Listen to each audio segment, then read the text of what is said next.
Canopy Evergreen is a 1 to 4 player game for ages 10 and up, with an average gameplay length of 20 minutes per player. Published by Weird City Games. The basic overview of Canopy Evergreen has players choosing from 3 piles of cards to expand their forest. Once chosen, they will play all cards in front of them to gain food, points, and/or pieces of trees. Mixed in are some threat cards that may be resolved at the end of the season.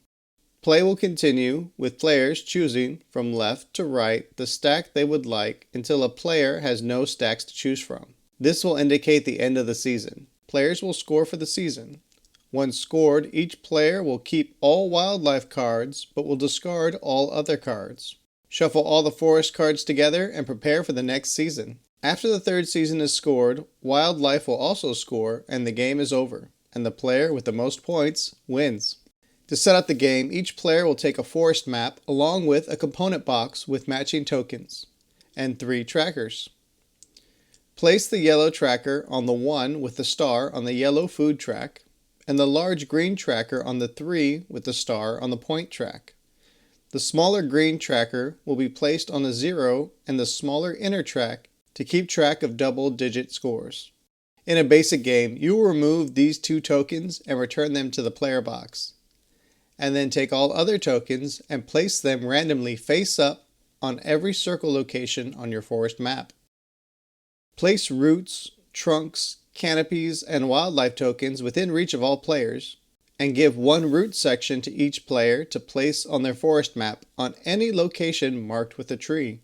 Then remove the 5 starting wildlife animals marked with a star here under the type icon. Deal 1 randomly to each player, and give them the matching wildlife token. All extra wildlife cards are shuffled back into the wildlife deck, and the deck will be placed on the wildlife mat, revealing 3 animals and placing 1 on each location. Now, depending upon the number of players, you will place 1 additional growth cone. If playing with 2 players, place the 3 cones in a line in between the 2 players. However, for 3 to 4 player games, as well as in this example, you will place 1 growth cone between each player along with 1 in the middle. Then take the forest cards. If playing with 2 players, remove all cards with 3 and 4 in the bottom right of the corner. If playing with 3 players, only remove the cards marked with 4. And in a 4-player game, all forest cards are used. Then shuffle the forest cards together and deal 4 cards per player into a deck and place the seed token on top. This will be the seed deck and will come into play at the end of the season. Now for the growth cones.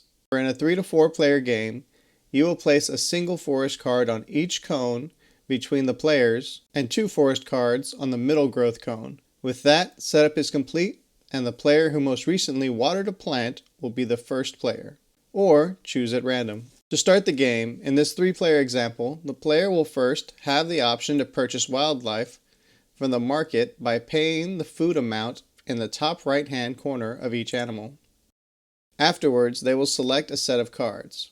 The players will do this by starting on the stack of cards on the cone on their left, between them and the player on their left. They will pick it up, check the card or cards in secret to see if they would like to keep this stack. If they decide not to take the cards, they will return them to the cone and place a forest card without looking on top of the stack. Once a stack is passed on, the player may not go back and select the previous stack. They will then review the second stack that is in the middle of all players. If you pass, return the cards and place a forest card from the deck on top of the stack and move on to the third cone between them and the player to their right to see if they would like to keep this stack. They will play all cards in front of them, then place a single forest card from the forest deck atop the first cone they chose to take. If you decide you do not want to keep this stack either, you will return it, placing a forest card on top of the stack, and draw and play a single card from the main forest deck. Once a stack is chosen, they will play all cards in front of them. The cards range from plant, weather, threat, and tree cards. All cards must be added. Some cards will have immediate effects, identified by this lightning bolt. These cards, like this mushroom card that lets you gain food, or the huckleberry card that lets you gain food based on an even or odd number of huckleberries in your forest area, not your forest map. And then the nurse log cards let you place a root on one of the tree locations on your forest map, or 2 trunks onto any unfinished tree in your forest. And the heat wave card that makes you discard a card from your forest. These immediate effect cards are still placed in your forest area, except the nurse log card, which is discarded after use. The tree cards do not have a lightning bolt, but are also played once and discarded after use. The root/trunk cards let you add either a root to any open space with a tree marked on your forest map, or a trunk to any already existing tree, and then discarding the card after use. The canopy card lets you place a canopy onto an existing tree that does not already have one. This completes the tree, and the tree is then scored. To score, you will count the number of tree pieces and multiply them by the number in the bottom left of the canopy card. Track all points received with the green point tracker on the right of your forest map. Then discard the canopy card. Once all cards are played, pass to the next player. The player will then see if they have enough food to lure an animal to their forest. If so, they will reduce their yellow food counter and collect the animal. All animals come in sets of 3, and one of the 3 animals have a special ability. If you lure an animal with a special ability, also collect its wildlife token. Each animal has a unique ability and is written on the card. This also includes the starter animal you picked up at the beginning of the game. Animal cards with abilities can be used once per season. Some, like the bear, lets you place the token on a stack. When another player chooses to keep the stack, they will lose 1 food, and the player who placed the bear will gain 2 food. Once the reward is collected, take back the token and flip it to its colorless side to indicate it has been used this season. Another thing to keep in mind when luring animals is the icons at the bottom of the card. You want to create a chain of matching icons that will reward you with extra points at the end of the game for your largest chain, along with extra points for sets of the same animal. Play will continue with players choosing from left to right the stack they would like until a player has no stacks to choose from. This will indicate the end of the season. When the season ends, all players can score simultaneously, but some actions must be performed in order. The first thing we'll look for are players that have the pinecone cards. These cards will let players draw 2 cards from the seed deck that we set aside at the game setup. If they have any wildfire icons in their forest, they will draw an additional card for each icon. Then choose 1 card from the cards drawn to add to their forest, discarding the rest.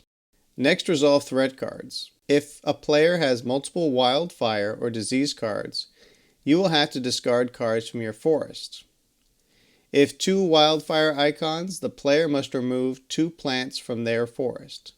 But if that player has 3 or more, all players will then have to remove 1 card from their forest. Diseases work the same way except with wildlife cards. If 2 disease icons, the player must discard 2 wildlife cards from in front of them, and if 3 or more, all players will discard a single wildlife card. Now you will check to see if any wildlife cards offer a forage bonus, which scores at the end of each season. Then we will find and score the tallest tree amongst all players. Count the number of pieces that make up your tree. The player with the tallest tree will score points based on the season. In the first season, 3 points, the second, 4 points, and 5 points in the final 3rd season. And they will also change the canopy of that tree to have an eagle nest canopy to signal that it has already been scored and cannot be scored again in future seasons. If there are ties, all players will receive the eagle nest canopy. Points will be split evenly per each tree scored, rounded down. Next, weather cards are based on pairs for rain and sun, and additional points for the top 2 players with the most pairs. Then score all plants and mushrooms based on their text. Be sure to count any and all tokens you may have collected by completing trees in your forest map. Then finally, we reach the cleanup phase by discarding all cards except for wildlife cards and flipping wildlife tokens back to their original colored side to be used in the next season. Shuffle all forest cards together, including cards not selected on the pine cones and any cards still in the seed deck. Shuffle unpurchased wildlife cards on the mat into the wildlife deck and draw 3 new cards for the next season. Create a new seed deck by adding 4 cards per number of players and set it aside. Place the number of cards on the pine cones based on the number of players, 1 card on each cone, and 2 on the center cone, and you are ready to begin. Play this season the same and score once again at the end of the season. Play a third and final season and score like normal. Then you will have reached the end of the game, and then add endgame points. Start with the wildlife cards with points shown on them. Next, you will score for each set of wildlife cards. For a pair, you will score 2 points, and for each set of 3, you will score 5 points. Then score your longest wildlife chain. Gain points based on this graph, and finally score 1 additional point for every 2 food you have. And the player with the most points wins. And that is how you play Canopy Evergreen. Thanks for watching. Please like, subscribe, and ring the bell to get notified about new videos. If you're bored now, click this for more games.